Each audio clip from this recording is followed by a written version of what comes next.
জান্নাতের দরজা মোট 8টা। ফিহা বাবুন ইউসাম্মা আর-রায়্যান। 8টা দরজার মধ্যে স্পেশাল একটা দরজা আছে, ওই দরজাটার নাম হলো আর-রায়্যান। রায়্যান দরজা, লা ইয়াদখুলুহু ইল্লা সাইমুন। রোজাদাররা ছাড়া কেউ ওই রায়্যান দরজা দিয়ে জান্নাতে ঢুকতে পারবে না। শুধু রোজাদারদের জন্য ওই দরজাটা খোলা থাকবে। দরজাটার নাম আর-রায়্যান। এই লাখো জনতা আওয়াজ করলে এই আওয়াজ হয়, বলেন রোজাদারদের জন্য জান্নাতে স্পেশাল যে লাল গালিচার সংবর্ধনা এন্ড স্পেশাল এন্ট্রি, ওই দরজাটার নাম কি? আর-রায়্যান শব্দটা কেমন লাগে?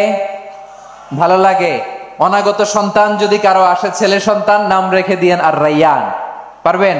আমাকে সবাই ধরে রাস্তা ঘাটে, বাসায়, অফিসে, আদালতে, এয়ারপোর্টে ধরলে, হুজুর আমার একটা ছেলে হবে 2 মাস পর, একটা নাম দেন।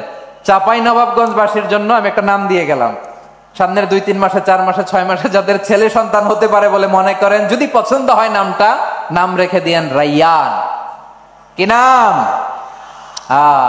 লা ইয়াদখুলুহু ইল্লা সাইমুন। রোজাদাররা ছাড়া কেউ ঢুকতে পারবে না। মান দাখালাহু লাম ইয়াযমা আবাদা। একবার যে এই গেট দিয়ে ঢুকবে, he will never be thirsty again. তার গলা থেকে চিরকালের জন্য আল্লাহ তৃষ্ণা মিটায়া দিবে। আমরা এই রায়্যান দরজা দিয়ে সেদিন জান্নাতে ঢুকতে চাই কি চাই না? আমার প্রিয় ভাইরা, প্রতি রাতে রমাদানে আল্লাহর ফেরেশতারা আহ্বান জানায়, ইয়া বাগিয়াল খাইরি আকবিল, ইয়া বাগিয়াশ শাররি আকসির।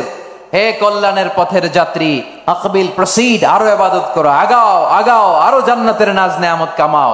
হে অকল্যাণের পথের যাত্রী, আকসির, স্টপ স্টপ, অনেক হয়েছে। আন্না, এ রমাদান এটা পাপের মাস নয়, এটা ইবাদত করে জান্নাত কামানোর মাস। চিল্লায় বলো ঠিক কি না? ওয়ালিল্লাহি উতাকাউ মিনান নার ওয়া যালিকা কুল্লা লাইলা। প্রতি রাতে, রমাদানের প্রতি রাতে আল্লাহ তাআলা এরকম লাখো বনি আদমকে মাফ করে দেওয়ার ঘোষণা দেয়, নাজাতের ঘোষণা দেয়। আমরা আল্লাহর পক্ষ থেকে মাফ, নাজাত চাই কি চাই না? আমরা যদি নাজাত পেয়ে যাই আর কিছু চাই? কথা বলে না। আমাদের নাজাত লাগবে। আওয়াজ করে বলেন তো কি লাগবে? আর কিছু যে চাই না আমি, চাই গো নাজাত। আল্লাহ তোমার কাছে আমার এই মুনাজাত। আর কিছু যে চাই না আমি, চাই গো নাজাত। আল্লাহ তোমার কাছে আমার এই মুনাজাত। আল্লাহ তোমার কাছে আমার এই মুনাজাত। পড়েন আমিন, আর জোরে আমিন। তাহলে রমাদানকে আমরা বুদ্ধিমানের মতো কাজে লাগাতে চাই কি চাই না? হ্যাঁ, বুদ্ধিমানের মতো কাজে লাগাইতে হবে। মুমিনরা স্মার্ট হয়।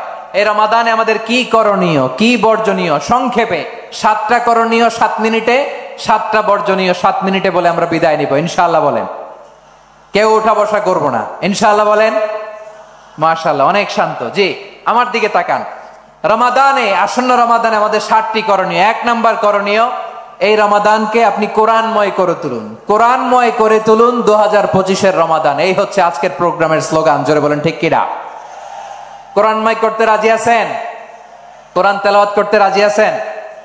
আমার প্রিয় ভাইরা, ধীরস্থির ভাবে কোরআন তেলাওয়াত করুন, তাড়াহুড়ো করে নয়। আনাস রাদিয়াল্লাহু তাআলা আনহু বলতেন, রুব্বা কারি লিল কোরআন ওয়াল কোরআন ইয়ালআনহু। কোরআনের অনেক কারি আছে যারা কোরআন পড়ে কিন্তু সওয়াব পায় না, বরং আল্লাহর কোরআন তার বিরুদ্ধে আল্লাহর দরবারে নালিশ করে আর লানত করতে থাকে। আমরা কি ওই রকম কোরআনের তেলাওয়াতকারী হতে চাই? না। ধীরস্থির ভাবে, ওয়ারাত্তিলিল কোরআনা তারতিলা, তারতিলের সাথে পড়বেন। বিষ্ণু ইসা ইসলাম কানা ইয়ামুদ্দু সাওতাহু মাদ্দান, টেনে টেনে পড়তেন। আলহামদুলিল্লাহি রাব্বিল আলামিন আর রহমানির রহিম মালিকি ইয়াউমিদ্দিন ইয়্যাকা না'বুদু ওয়া ইয়্যাকা নাস্তাঈন اهدنا الصراط المستقيم صراط الذين أنعمت عليهم غير المغضوب عليهم ولا